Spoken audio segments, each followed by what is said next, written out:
Hey guys, I thought I'd make a quick video to catch you up on some developments around here, and more importantly to thank some of you, because some of you really helped me out recently. Let's start out with the bad. One, I got a new camera tripod I'm not really happy with. I should have done more research and spent more money. I got a rather cheap one off of Amazon. It's not tall enough and it's not very sturdy, so you get what you pay for. I tried to cheap out and well, that didn't work out that well. Let's see what else. I think I touched on that I finally had to vacate the guest bedroom. Well, we have a renter now.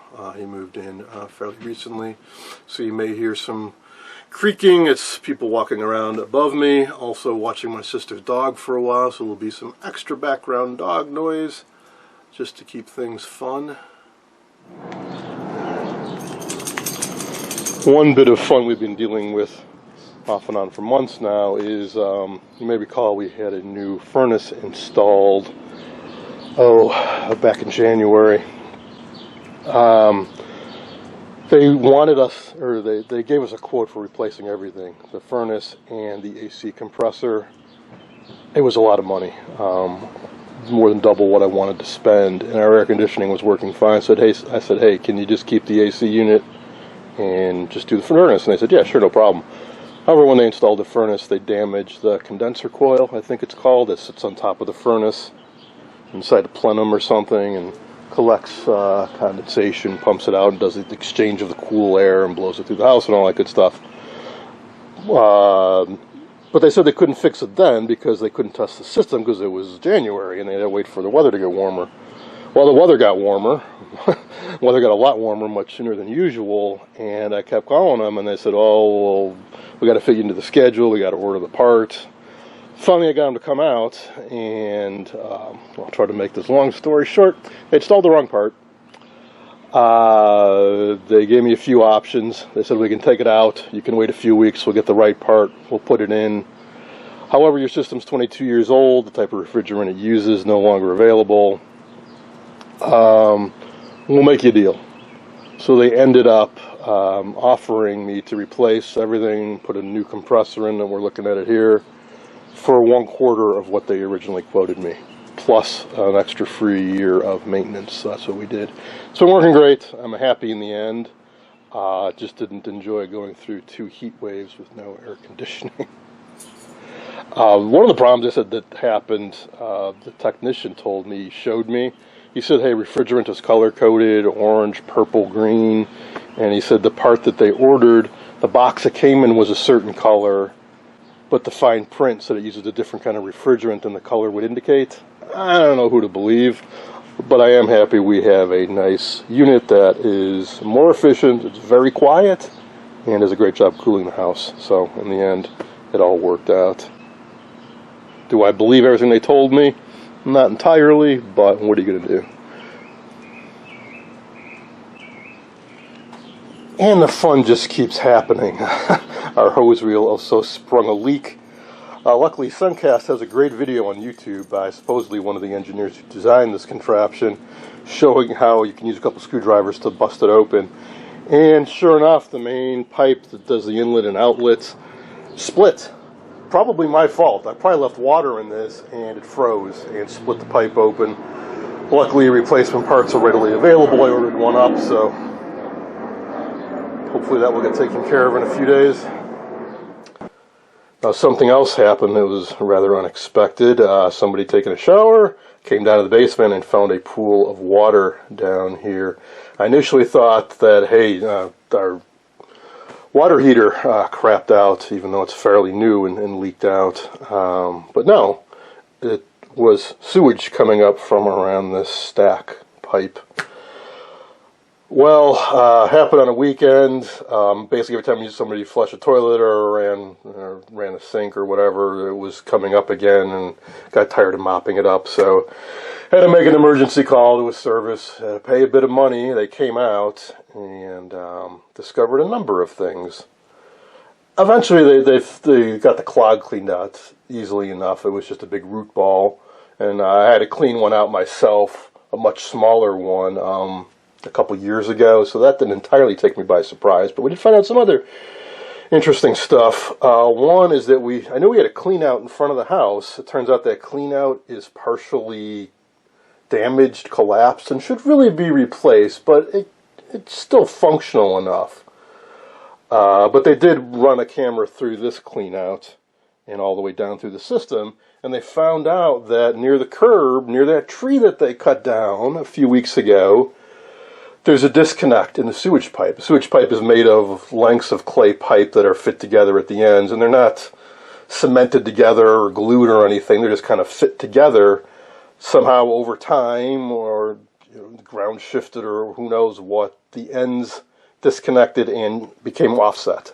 So the sewage is not, some of it's going into our parkway 6 feet down, into the soil, in other words, instead of into the sewage pipe. Now, the good thing is, anything past the sidewalk in the city of Chicago is 100% the city's responsibility. They will do whatever it needs to get done to fix it for free. Who knows, then maybe they'll end up digging up that stump for free, too. And, they're coming tomorrow. You do have to get a plumber involved to tell the city where the problem is. So we got everything set up, everything arranged. Hopefully they'll start working on that tomorrow. Well, they were out today and seemed to have finally pinpointed the problem. So there's a clean out which is damaged, but I guess usable. This whole top is just loose. But anyways, X marks the spot, or a spot. And dig up there too.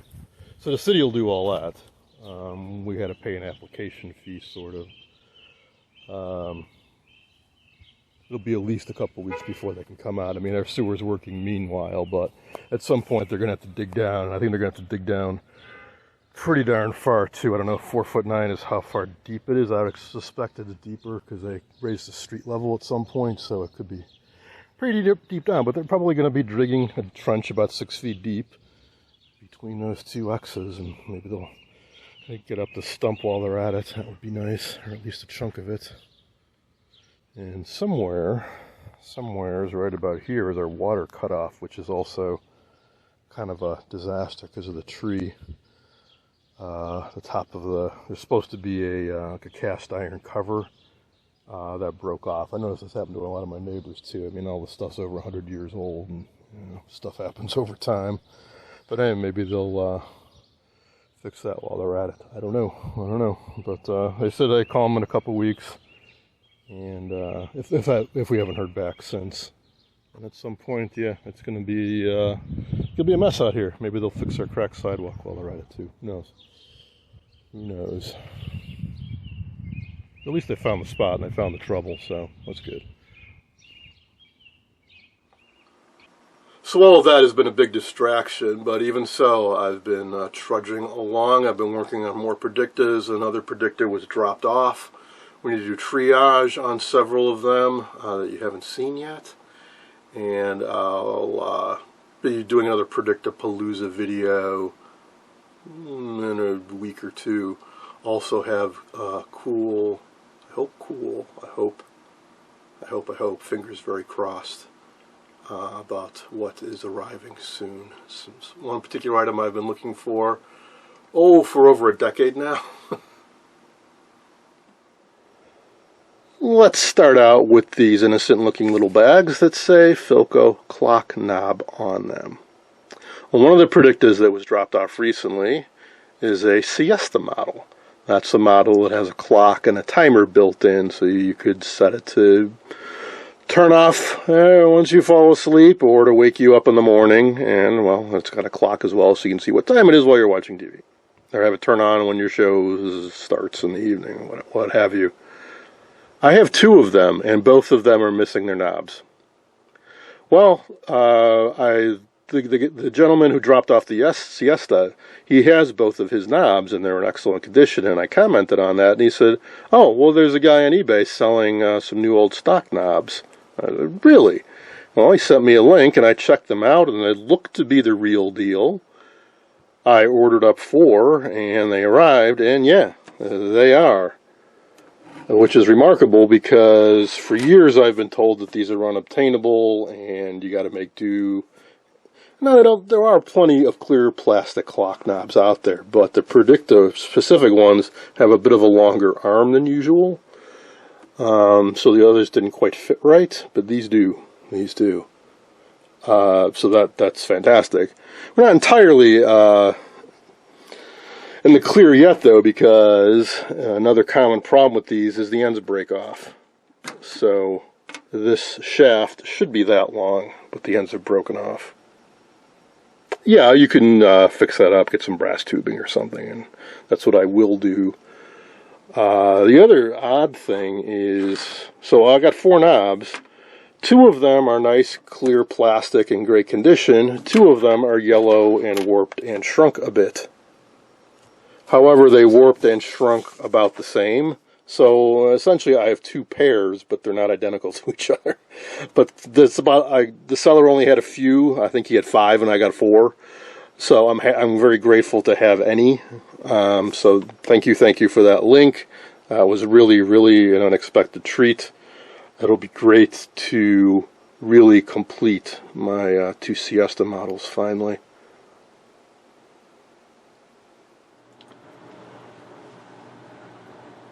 Here's something else I'm very grateful for. This is my trusty Sencor CR70. You've seen me use many times if you've been watching my videos. It is my go-to picture tube tester. Well, something else you've seen me use every single time I've ever used this, which is the universal adapter. See, hidden away in the lid here are a bunch of adapters for different picture tube types. I'm missing some. So I've always had to use the universal adapter, which is just a bunch of clips, and you have to look up the pinout and clip it onto the picture tube leads, and they tend to fall off and are generally a real pain to use. It's because I'm missing the adapters that I need for the types of tubes that I work with. I have some adapters, but these are all they're all useless to me because I don't work on sets that use any of these. It's also a little confusing too with some of these. For example, I have some duplicates, although they look a little bit different. I don't recall if they came with, if this is the set that came with. I think I might have picked some extras up over the years. Well, somebody picked one up, Sencor CR70, and I guess it was beyond repairs, that it was a real mess, but it had some adapters, and he said, hey, if you want them, shoot me your address, and they are yours. Well, they just arrived, and I was very happy to see this. The combination 3 and 4, in particular number 4. This works with the Predictas. So for Predictapalooza moving forward, you will be seeing me use this instead of these stupid little frustrating universal adapter clips. And I also have a second set of those now, which is good because these are starting to get a little worn out because I've had to use them so much. And some other interesting ones. Let's go back to the lid here. Now the lid, they used foam on this, and it has that dreaded problem with foam that just disintegrates over time. There's nothing you can do about that. I should just take this all out before it becomes a complete mess and kind of gets down into the works. But let's see, but at least they are labeled. So originally there was a universal, a combination 1-2, combination 3-4, 5-6. Let's see, a 7-8, 9-10. A little Allen wrench. I'm guessing probably to take the knobs off. Yeah, I was thoughtful of them. But there are others, I now know. So let's see what the ones he just sent me. Got another 7-8 and 9-10.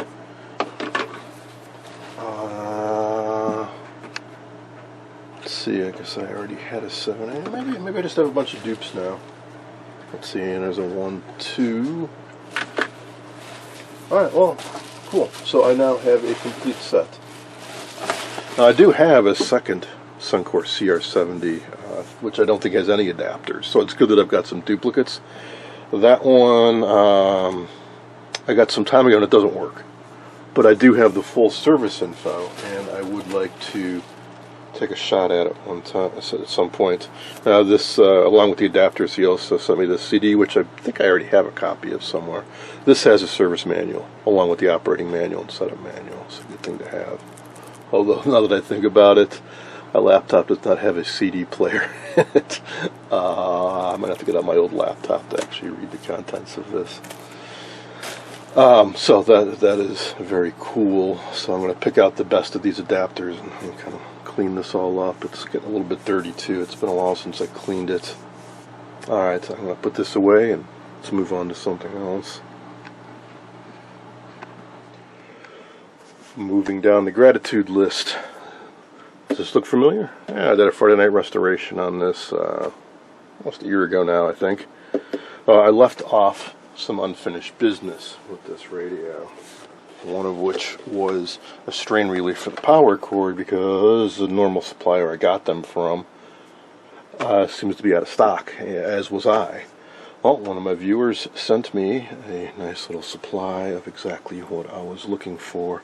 They're little rubber boots, just the right size for this lamp cord to slide through, and it's got little notches on this. This snaps into the chassis, and you run the line cord through that. So I will be doing a separate video. We are going to finally take care of that and install a couple tube shields that I accidentally left off and replace that dial scale. I actually I found the original. I did still have it, and possibly with some cleaning it could actually still be used. I thought it was all warped and cracked and missing, but no, I had just misplaced it. However, I did pick up a nice reproduction one, which is nice and clear. I'm going to leave it in the protective covering for now, so be looking for that very soon. A little follow-up on the Friday night restoration. Thank you again for the line cord strain relief.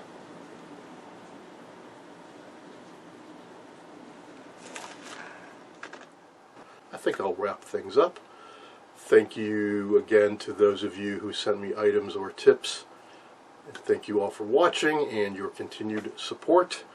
The primary focus for the immediate future is going to be to get the Predictas done and out of here. One, as much as I like Predictas, I want to move on to other things. Two, I want to get some space back. And now that we have a full-size workbench, the sky's the limit. There are so many cool projects to get to and to get back to. We are going to finish the Philco 90 speaker. We're going to finish fixing the field coil and get it all back together. We're going to finish off that Silvertone radio I showed earlier. Some other loose ends. And then there's a bunch of stuff you guys haven't even seen yet. I got a 23-inch early Motorola rectangular color TV in the mid-60s to get working. We got a Zenith porthole TV. Of course, we have the Dumont Clifton. We have the Philco 37690. We have the Philco 481000, and it goes on and on and on. The future is going to be very exciting and interesting, I think. So again, thanks for watching. That's all for now.